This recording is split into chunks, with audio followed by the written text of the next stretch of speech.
एक कनेर का फूल, एक होती है दुर्वा। ये दो हैं। शिव महापुराण की कथा कथी है। शिव महापुराण का कौमार खंड वर्णन करता है जब व्यक्ति बहुत ज्यादा उलझनों में कहीं एकदम अचानक घिर जाए, अचानक से आकर गिर गया और उसका कोई निर्णय निकल ही नहीं,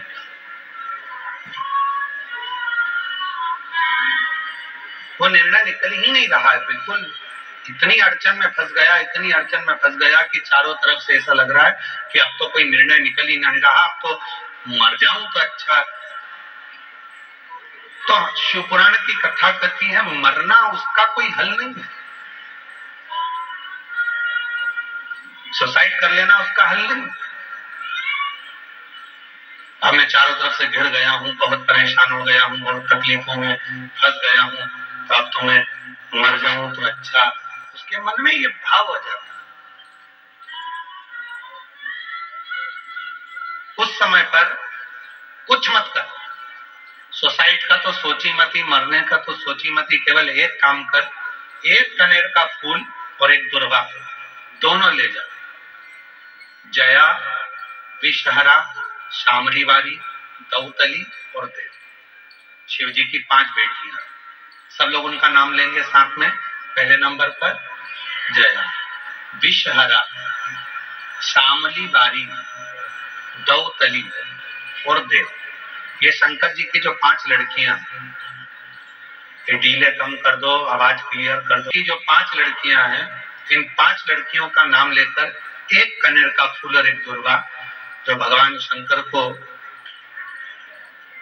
उत्तर की ओर मुख कर शिवलिंग पर समर्पित कर देता है और एक लोटा जल धीरे धीरे शंकर भगवान को अपने मन की कामना कर जिस उलझन में वो फंसा हुआ है, जिस व्याधि में वो फंसा हुआ है, जिस तकलीफ में वो फंसा हुआ है, उसका स्मरण करते करते वो शिव जी से अपने मन की बात कहते कहते अगर जल उसी दुर्वा, उसी कनेर के फूल के ऊपर शिवलिंग पर जो चढ़ा हुआ है उस पर समर्पित करता है, कहते हैं 4 घंटे भी नहीं लगते। 3 महीने तो जान दो, 3 दिन भी जान दो, 4 घंटे भी नहीं लगते और देवाधिदेव महादेव उस व्याधि से उसको निकालना प्रारंभ कर, उस व्याधि से वो निकालना प्रारंभ कर देता, उस तकलीफ से उसको दूर करना प्रारंभ कर देता। पर एक निवेदन है आप सबसे,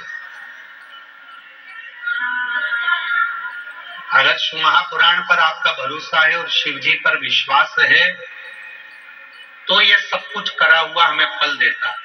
और अगर भरोसा ही नहीं है, विश्वास ही नहीं है, तो फिर बड़ा मुश्किल है कि आप शंकर को जल चढ़ाते चढ़ाते पूरी जिंदगी निकाल दोगे तो भी उसका कोई हल, उसका कोई फल मिलना नहीं। पूरी जिंदगी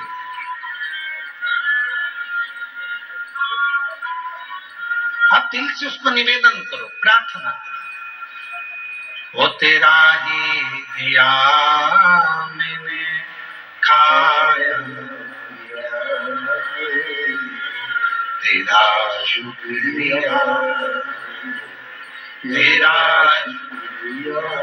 अपने मन की बात। लोग कहते हैं गुरुजी हम बहुत बुरे फंस गए, हम बहुत बड़े तकलीफ में फंस गए, बहुत बड़ी तकलीफ में हम लोग फंस गए, हम बहुत व्याधियों में। एक पत्र आया है, बहुत अच्छा पत्र, अभी सूरत की कथा का। हमने कहा था सूरत की कथा में कि यदि सूरत वालों ने अगर दिल से कथा सुनी है तो बड़ौदा की कथा में उनका पत्र जरूर आएगा और वो पत्र आया, वो पत्र पहुंचा।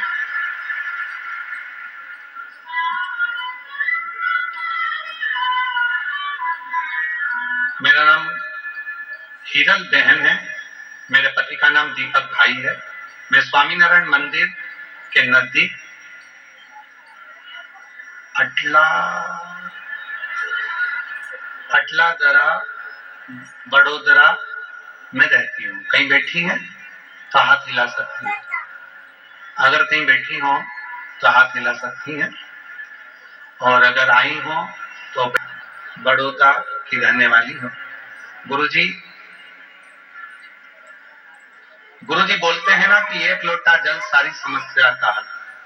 मैं भी एक लोटा जल चढ़ाती थी और मैंने सूरत में कथा को श्रवण कर बाबा से विनय करी थी, गुरुदेव मेरे और मेरे पति के बीच अनबन हो गई थी, जिसका केस चल रहा था, वो केस खत्म ही नहीं हो रहा था। आज बाबा की ऐसी कृपा हो गई, 7 दिन की कथा मैंने सूरत के पंडाल में बैठकर सुनी और 7वां दिन कथा का पूरा हुआ और मेरा केस पूरा खत्म होकर मैं बाबा को यहाँ नमन कर दूं।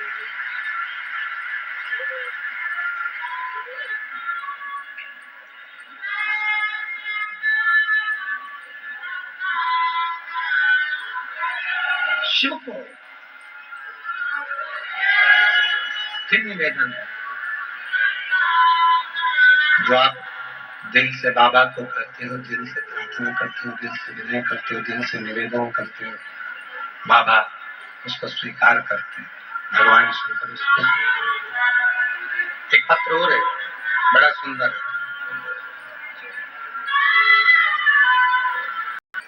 प्रमुख प्रीत पार्क सोसाइटी की रहने वाली, कहीं बैठी हो तो हाथ हिला सकती हैं। मेरा नाम गीता है, मैं बड़ौदा के गुजरात प्रमुख प्रीत पार्क सोसाइटी की रहने वाली, कहीं बैठी हो तो हाथ हिला सकती हैं और अगर बैठी हो तो आ सकती। गुरुजी मेरी शादी को 5 साल हो गए थे, मुझे संतान का सुख नहीं था, कई डॉक्टरों को दिखाया फिर भी मुझे संतान नहीं, फिर दिनों दिन ऐसे ही निकलते चले गए। एक दिन मेरी मम्मी ने कहने पर पशुपतिनाथ का व्रत किया और बाबा की ऐसी कृपा हुई कि मेरा 3रा सोमवार आया और मेरा गर्भ ठहर गया। डॉक्टरों ने कहा कि मैं गर्भित हूं। मैं बाबा का क्या धन्यवाद करूं गुरुदेव, मेरे बाबा ने ऐसी कृपा कर दी कि सारे डॉक्टरों का इलाज कराते कराते थक गई थी पर संतान का सुख नहीं था। आज डॉक्टर और प्रभु की कृपा ऐसी हो गई कि मेरे घर में बेटे ने जन्म लिया और बाबा की कृपा से मैं मां।